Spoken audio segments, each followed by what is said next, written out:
yun oh.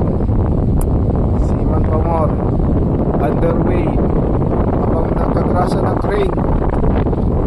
Mga AB, batang bata oh.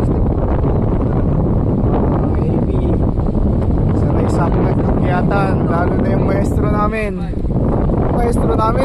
Mag 54 na yan, akyat pa rin ng crane.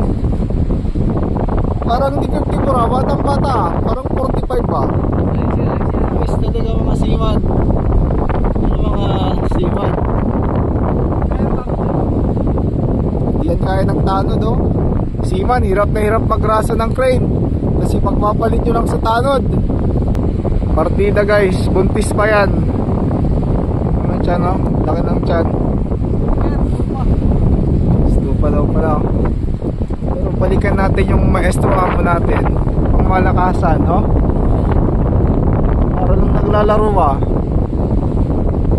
oh? Ang dali lang kumita ng seaman guys oh. Pahit lang ng crane. Lamas lang. 80,000 lang.